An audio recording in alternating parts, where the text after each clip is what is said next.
소비를 줄이고 좋은 자산에 꾸준히 투자하기 시작한 혜민 씨는 1억 모으기라는 목표가 생겼습니다. 하지만 어느 날 계산기를 두드리다 멈춰섭니다. 월급 300만 원 중 100만 원씩 10년을 모아도 1억 2천인데 집값은 1년에 1억이 오르네? 성실함이 부족해서가 아니었습니다. 성실함만으로는 따라잡을 수 없는 구조에 서 있었던 겁니다. 그 순간 라운딩을 같이 가던 과장님의 말이 떠오릅니다. 빚도 능력이야. 혜민 씨는 그 말에 숨겨진 조금은 위험하지만 반드시 알아야 할 자본주의의 비밀을 파헤치기 시작합니다. 재무제표를 들여다본 혜민 씨는 이상한 장면을 발견합니다. 엔비디아, 삼성전자 같은 초일류 기업들. 이들은 하나같이 막대한 현금을 가지고 있으면서도 동시에 수십조 원의 부채를 안고 있었습니다.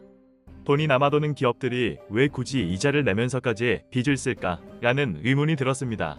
답은 간단했습니다. 그들에게 빚은 갚아야 할 짐이 아니라 성장을 앞당기는 연료였기 때문입니다. 성장률이 이자율보다 높으면 부는 가속화된다는 아주 단순한 공식으로 빚은 합리화됩니다. 현금 흐름은 방패, 성장률은 창. 이 둘을 동시에 가진 존재에게 빚은 위험이 아니라 무기가 됩니다. 내 돈 1억으로 1,000만 원을 벌면 수익률은 10%입니다. 하지만 내 돈 1억에 은행 대출 4억을 더해 5억짜리 자산을 사고 5천만 원을 벌면 내 원금 대비 수익률은 50%가 됩니다. 남의 돈을 지렛대 삼아 부의 축적 속도를 가속하는 것, 이것이 바로 레버리지 효과입니다. 혜민 씨는 더 깊이 파고듭니다. 그리고 소름 돋는 사실과 마주합니다. 국가가 통화량을 늘릴수록 화폐의 가치는 희석됩니다. 인플레이션이 발생해서 화폐 가치가 떨어지면 국가가 갚아야 할 빚의 실질적 가치도 함께 줄어들어 국민이 앞당겨 소비를 하게 됩니다.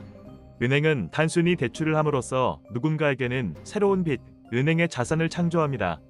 그래서 우리가 쓰는 돈의 대부분은 종이가 아니라 누군가의 빚이라는 숫자입니다. 국가는 미래의 세금을 담보로 현재를 소비하고, 은행은 예금을 쪼개서 빌려주는 게 아니라 신용을 기록함으로써 돈을 만듭니다. 국가는 미래의 세금 징수 시스템을 기반으로 현재의 지출을 앞당깁니다. 은행은 단순히 예금을 쪼개서 빌려주는 곳이 아니라 대출을 실행하는 순간 그만큼의 예금이 함께 만들어지는 신용 기반 시스템에서 작동합니다. 그 결과 늘어난 화폐는 조용히 현금의 가치를 깎아냅니다. 국가든 기업이든 개인이든 시중의 돈은, 대부분의 돈은 누군가의 빚이었습니다. 누군가는 미래의 신뢰로 빚을 내서 자산을 사는 동안 가만히 적금만 붓는 돈의 가치는 조용히 희석됩니다. 인플레이션, 그것은 성실한 저축가에게 부과되는 보이지 않는 세금이었습니다. 옆부서 해동씨는 세입자의 전세 보증금을 활용해 5억짜리 집을 1억으로 매수합니다. 전세금은 무이자처럼 보이지만 사실상 언제든 돌려줘야 하는 단기 부채입니다. 부동산의 자산 가치 상승이 멈추면 일명 역전세가 일어나는 순간 이 구조는 바로 취약해집니다. 강 대표는 개인이 아니라 법인을 설립해 저금리 대출을 활용하여 주식에 투자합니다. 그의 목표는 단 하나, 자산이 스스로 이자를 갚게 만드는 것입니다. 그래서 배당 수익률이 대출이자율보다 높은 시스템에서 구조를 단단히 강하게 만듭니다. 두 사례를 보면 빚은 분명 기회를 가져다 주지만 한편으로는 너무 위험하기도 합니다. 금리가 오르면 어떻게 될까요? 여기서 금융지식의 차이가 드러납니다. 튼튼한 레버리지 설계자들이 의지하는 건 자산가치 우상향이 아니라 꾸준한 현금 흐름입니다.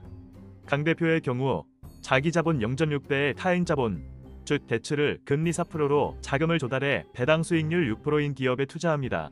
배당은 확정 수익은 아니지만 자본 자체에 충분한 안전마진이 있어 이자는 자산이 스스로 갚도록 설계합니다. 주가 상승은 그 이후의 보너스입니다. 혜민 씨는 깨달았습니다. 월급은 레버리지의 엔진이 아니라 최후의 안전망이라는 것을 말이죠. 이상적인 구조는 단 하나입니다. 자산에서 현금이 먼저 나오고 자산 가치는 나중에 움직인다. 이자를 감당하는 힘이 자산 가치에 의존해서는 안 된다는 것. 즉, 자산 가치 상승은 생존 조건이 아니라 현금 흐름 창출이라는 필수 조건 위에 얹히는 보너스라는 사실을 이해했습니다. 혜민 씨는 하이리스크 하이리턴의 구조에서 자신만의 안전 마진을 구축합니다. ROE는 기업의 자본이 얼마나 효율적으로 일하고 있는가를 보여주는 지표입니다. 혜민 씨는 본인 자본에 ROE를 적용합니다. 자기 자본과 대비해 순 자본소득이 1년에 얼마나 증가하는지, 그리고 그 속도가 대출이자율보다 높은지 확인합니다. ICR은 기업이 본업으로 벌어들이는 돈으로 이자를 감당할 수 있는가를 보여주는 지표입니다. 혜민씨는 개인용 ICR도 구축합니다. 총소득으로 이자 상환 비용을 감당할 수 없게 되는 순간, 즉 이 수치가 1 아래로 떨어지는 순간 레버리지는 가속 페달이 아니라 목을 조르는 올가미가 된다는 것도 이해하게 됩니다. 기업이든 개인이든 원리는 같습니다. 본업과 자산에서 들어오는 현금으로 이자를 감당할 수 있느냐, 그것이 생존의 기준입니다. 마지막으로 혜민씨는 깨닫습니다. 가장 강력한 레버리지는 타인의 돈이 아니라 타인의 시간이라는 사실을 말이죠. 그래서 진짜 부자들은 돈보다 먼저 사람을 고용합니다. 타인의 시간을 시스템 안으로 편입시키는 순간 자본의 ROE, 현금 흐름의 ICR은 개인의 한계를 넘어섭니다. 시스템을 만들고 사람을 연결하고 본인 스스로가 구축할 수 있는 시간과 자본의 한계를 넘어서는 것, 그것이 진짜 레버리지였습니다. 빚은 괴물이 아닙니다. 자산을 불리는 좋은 빚과 소비로 쓰려는 나쁜 빚으로 구분될 뿐입니다. 레버리지는 길들여지지 않은 야생마입니다. 떨어지면 크게 다치지만 올라타는 순간 추월 속도는 비교할 수 없게 됩니다. 실력 있는 자만 탈 수 있는 승마입니다.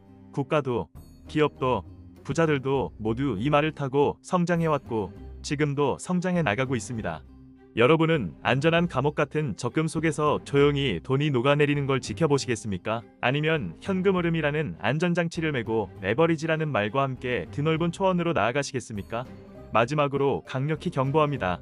이 이야기는 결코 대책 없는 비투나 영끌을 부추기는 말이 아닙니다. 레버리지는 이미 완벽하게 돌아가고 있는 엔진의 가속 페달을 밟는 행위입니다.